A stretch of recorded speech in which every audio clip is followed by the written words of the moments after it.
Hey guys, Mr.B here. So today I've got this 2008 Toyota Highlander Hybrid, and I'm gonna kind of use this opportunity to show you guys where I'm at with this and my progress that I've made and things that I've learned along the way. I didn't originally plan on filming this, but I feel like I've gone through enough that it's worth it to kind of get some of this information out there. So when I bought this vehicle, it originally had no power brakes. Okay, so this is a hybrid vehicle, so it doesn't have your typical vacuum power booster.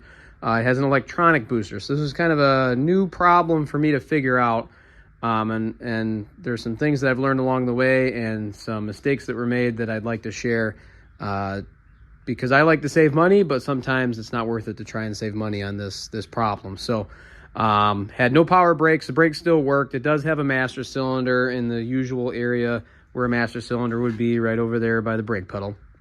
But the brake booster, and I have this all apart right now, but the brake booster is actually an electronic motor. Okay, there's a motor right behind that bracket there. It's kind of hard to see it, but it's right in there. And when the power brakes need to work, that motor operates this pump behind it, and then there's an accumulator to hold on to the pressure.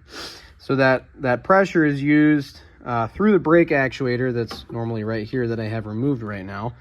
And that pressure is used to aid in, using the brakes and pushing on the brake pedal. So when I first bought this car, it had this issue. These cars are known for having issues with the brake ABS actuator, which is the piece that would normally be right here. I took the liberty of taking this all apart and trying to kind of look at it and figure out if there's anything I could do to either repair it or find used parts to repair it. There's really no point in taking this apart, honestly. What I found out is once you separate the module from the valves in the actuator, I mean, this is what it looks like, but that's about as far as you're going to get.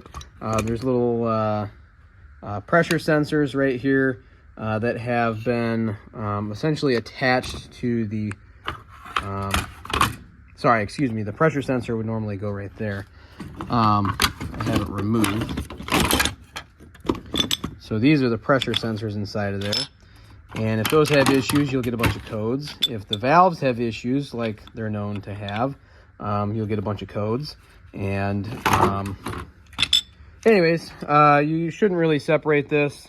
This one was already junk, so I figured I'd take the liberty of taking it apart and seeing what I could do about it. And there's really nothing you can do about it, so I wouldn't recommend it.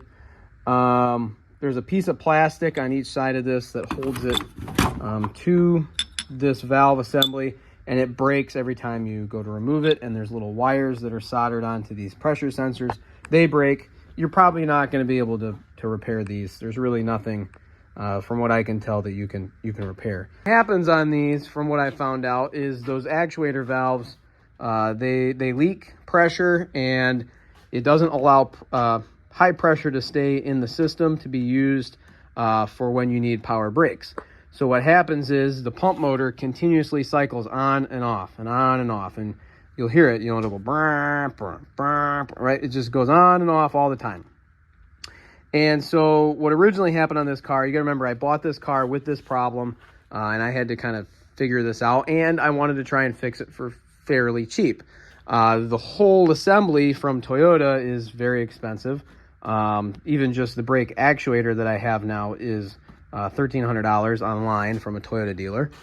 So what I did originally was I diagnosed the relay code. There was a code for the pump motor relay. So the pump motor relays, there's actually two of them right behind this cover here. You gotta remove this to get to it, but the relays checked out to be fine. What I did find out was actually the maxi fuse in the fuse box was blown. And I thought, well, why would it blow? So I tested for a short to ground. The wires between there and here was good. I had to remove the fuse box to actually replace the fuse, and then take the fuse box apart, and there's bolts that hold it in place in there. It's kind of a pain. It is doable, but it is a pain. You have to remove the majority of the fuse box to get to it. So I went through all of that, and I thought, well, before I hook this all up and blow this new fuse, well, I might as well test the wires and check the pump motor. So the pump motor was burned up, okay? And I think the pump motor burned up because it kept cycling on and off and on and off. And eventually it just got to the point where it just melted itself. So what I was able to find out is you can buy just the pump motor. Okay, the pump motor's, like I said, right in there behind this bracket. You can buy just the pump motor, but the pump motor with this connector, okay, online is about $300 and some change. What I found out is if you buy a pump motor for a Toyota 4Runner or a Toyota Land Cruiser hybrid, it is the exact same dimensions, the exact same motor. The only difference is it doesn't come with this special fancy connector. So what I did was I cut the wires and I soldered them in. And I soldered in that new pump motor. I believe red went to red and green went to black on the one that I bought. And it works beautifully. But now that that part works, the pump motor just cycles on and off. So it's not just that one problem. I was really hoping I could repair that motor and replace that fuse, because the fuse blew because the motor was burnt up on the inside. And I was hoping that would just fix it. Well, that didn't just fix it. So I tried a used actuator. These are known to go bad, by the way. The actuator valve assembly is known to go bad. There was a big recall on these. Unfortunately, now that recall has subsided. You can't use it's over. It's done. There's an extended warranty on just that part for the brake actuator valve assembly, and now that warranty period is up. Toyota won't replace it for free anymore, but a lot of these cars still have these issues. So I found a used one on eBay. It was like $400. I thought, I'll try it, see if it's worth it. Didn't work. Had all these other problems, other codes that I didn't have before. So that one was bad too. So I returned that, and I found, actually on Walmart's website, a C Apple brand new brake actuator assembly, and it showed up, and I was a little disappointed, I'm not going to lie, because when it showed up, the connector was flip-flopped to the opposite side. The port for the brake line was flip-flopped, and the port for the brake fluid hose here was flip-flopped as well. So I thought, well, why would they make a brand new part with everything flip-flopped? Well, it came from China, and it must have been made for a vehicle that's right-hand drive. So if you have a vehicle, like this one that's left-hand drive, that part's just not going to work. The pictures looked good on the website, and they ended up sending me the wrong one. So anyways, through all that process and rigmarole, I decided to finally go with the genuine Toyota part. So I got this from a dealer, Olaf Toyota, and they had a special on this. It was about $400 cheaper than my local Toyota dealer. So, this is this nice fancy box, brand new part from Toyota. Should be plug and play. There shouldn't be any programming involved, but I will need a scan tool to bleed the brakes to properly go through the bleed procedure on this. So I'm going to go ahead and get this mounted. Taking it out and putting it in is very simple. I don't even need to film that. It's a couple of 10 mils, a few bolts that are fairly easy to get to. The brake line, you just gotta be careful of the high pressure here. So just crack that line loose and let it bleed the pressure out a little bit, and don't get your fingers in the way, and then it'll be fine. And so obviously just take the brake lines off, take this hose off, undo some bolts, and it's easy to get to. All right, well, got the new one in. I've got all the brake lines tightened up. Everything's plugged in and mounted. Brake fluid's full, well, overfill because I'm gonna bleed it. So now it's time to get the scan tool hooked up and go through the bleed procedure. Okay, so I've got the vehicle information plugged into the scan tool, and I'm under special function. I'm gonna go to air bleeding. Okay, so you wanna make sure you click on actuator has been removed. At least in this case, I will, because that's what I'm replacing. All right, so I'm gonna want to actually turn the ignition off on the vehicle, and then disconnect the two brake booster pump connectors.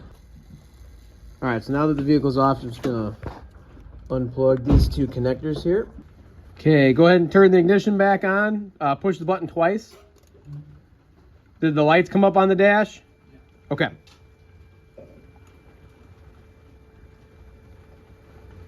All right. We're gonna try this again. All right, so as I do this, is gonna guide me through which wheels to start with and the steps to perform. It says to start with the right front wheel, depress the brake pedal several times, then loosen the bleeder plug with the pedal depressed. So you're gonna need somebody to help you for this. So I'm gonna do this until there's no air coming out of that right front wheel. Okay, now I'm gonna loosen it now that we've got the brake pedal depressed. And I'm going to keep an eye out for air bubbles.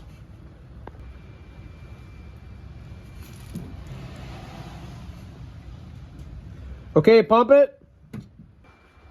All right, so now that I've got all the air bled out of that right front wheel, it took quite a few times. I'm going to go ahead and move on to whatever it says to do next. Okay, tighten up the bleeder plug, release the brake pedal. I already did that. Okay.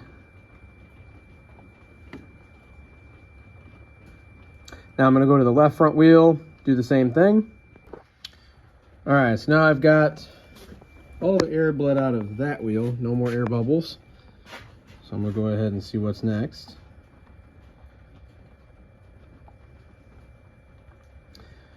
Okay, so go ahead and turn the ignition off.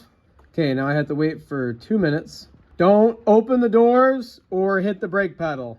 I'll connect the brake booster pump connectors once those 2 minutes have passed. So now it's been 2 minutes, well, more than 2 minutes, but I'm gonna go ahead and plug these back in. Go ahead and turn the ignition on without hitting the brake. All right, so now I'm gonna loosen the bleeder plug of the right rear wheel and then hit next. So the fluid's probably gonna gush out. Okay, so now that I got that bleeder screw loose at the right rear wheel, I'm gonna go ahead and hit next. And the scan tool is essentially automatically turning on the pump motor and opening up the solenoid valves and the brake actuator to push the fluid out all on its own. So once I don't see any air bubbles coming out of here, I can go ahead and tighten this up, which it looks like there's no air bubbles anymore.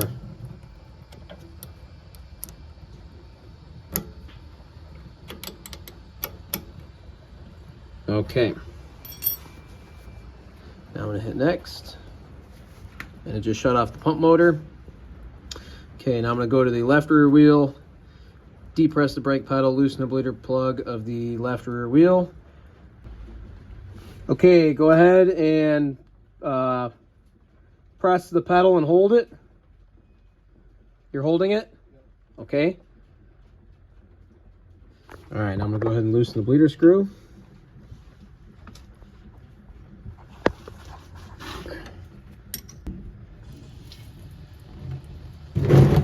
And now the pump motor just turned on, so I'm gonna let those air bubbles push out of there. And you gotta maintain holding the brake pedal down to make this work.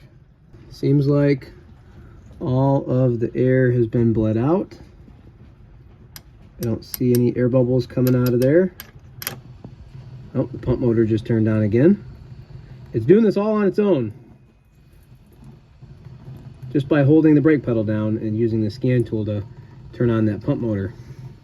Okay, I'm gonna go ahead and tighten this up. Okay, let go of the brake pedal. Are you ready? Okay, hit next. Okay, I'm gonna go do this same step on the right rear wheel now, but I'm gonna go check the brake fluid to make sure that it's full. And it looks like I need some more fluid. It's right about there at the minimum.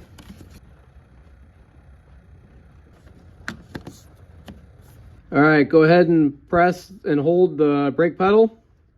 All right, now that the brake pedal is being pressed, I'm gonna go ahead and loosen this up. And we'll kick on that pump motor. Man, that's gushing out of there. It's good now to tighten the bleeder screw. No air bubbles are coming out. All right, go ahead and let off the pedal. Okay, shut the car off. Now turn it on again without hitting the brake pedal. Okay. Now I'm gonna listen. for when this pump motor stops making noise. Okay. And press next. And I'm going to do this over and over again. It looks like you got to do this about 5 times. All right, so now that I've gone through that purge of the accumulator 5 times, it says that it's complete. So I'm just going to hit next. And I'm going to go back. And the other thing you want to check for is trouble codes, because it is actually normal to get a low pressure code while doing that air bleeding procedure. So I'm just going to pull codes real quick and clear them if there's any.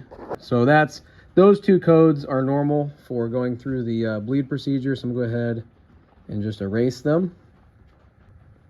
All right, so now there's no code. So go ahead and hit the brakes and start the vehicle. All right, so now I've got the vehicle on, and I'm just going to go ahead and go back to that trouble codes tab, and there's no codes. Perfect. So I would say this is fixed. I'm going to go around and just make sure the brakes work in all 4 wheels.